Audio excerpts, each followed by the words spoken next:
stood her ground and confronted the fearful reality that her teacher, the person who had loved her, someone who had shown her how to love herself, how to love others, and what it meant to love God, that person, that Jesus, was gone.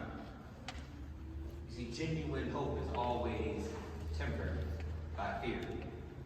It is only by moving through our fears, by seeing the outcome that we hope to avoid, that we can work towards a genuine hope that avoids the vices of despair and presumption. This, I believe, is why Mary began to cry. I believe she began to cry because she was working through her fear. She was trying to process what was happening. And in this moment, all she could do was cry out to God. You see, all too often, we think of crying as a form of weakness or something that we do to try to hide from others. When we cry, we don't want anyone to see our face. But I believe these tears that Mary is shedding are tears full of prayers, because prayer is so much more than we often believe that it is. Prayer is so much more than we often believe that it is. You see, prayer is the practice of waking up to the presence of God, no matter where you are or what it is that you are doing. This is why, as the choir was singing the last song, I stood here crying, fully immersed and aware of the sacred in this space. Given this, I believe that we must recognize that some of the things that we do every day can, in fact, be forms of prayer. If we are fully aware of our bodies, if we are fully immersed in the moment, then we are in prayer. Prayer is happening in those moments because God is happening. Mary's tears gave voice to fears that she could not voice with words. They gave voice to a hope that she was desperately trying to sustain. So when Jesus says to Mary, "Why are you crying? Who are you looking for?" In a very real way, Jesus is responding to her prayer. He is helping her to wake up to the presence of God, to his presence that surrounds her. He's asking Mary, where have you placed your hope?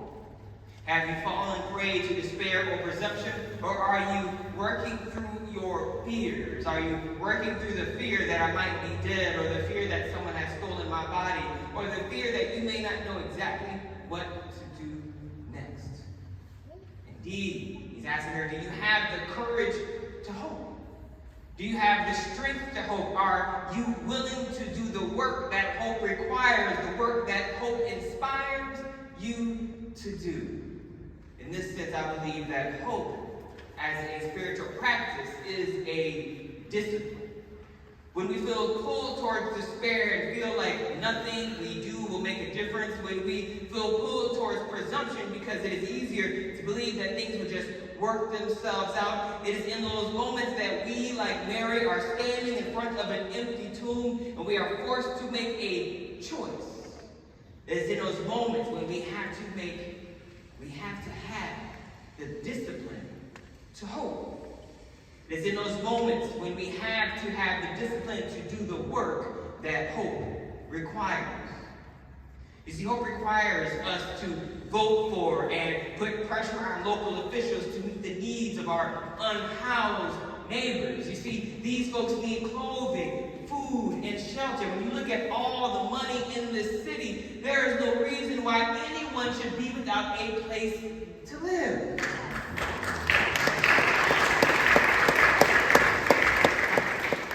Hope requires us to fight for a living wage so that people can actually afford to live in the same community that they work in. So perhaps they can actually walk to work and have some time for themselves as opposed to spending 3 hours a day in a car having to commute somewhere because they cannot afford to live anywhere near where they are employed. Yes.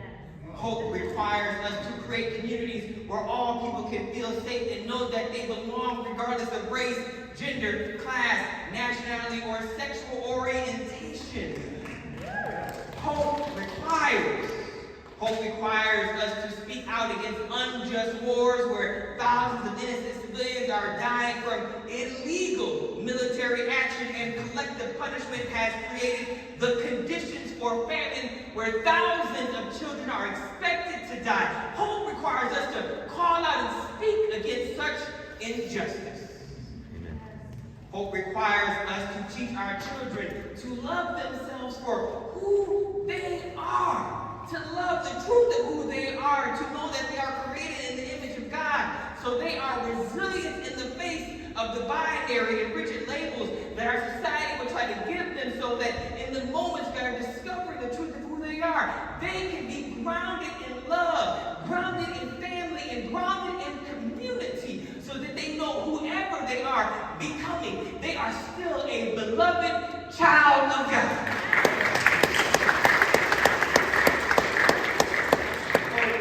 Requires us to do the soul work, to discover the sound of the genuine in ourselves, so that we can live into our purpose and do the work that God has called us to do, the work that our souls must have, to do the work that makes us come alive, because this is what the world needs. It needs more people who are willing to live as though they are in fact alive.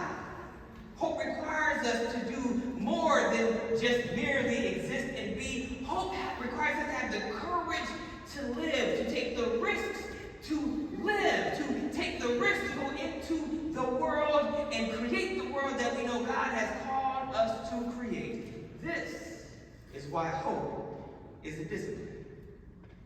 This is why we find hope in the resurrection of Christ.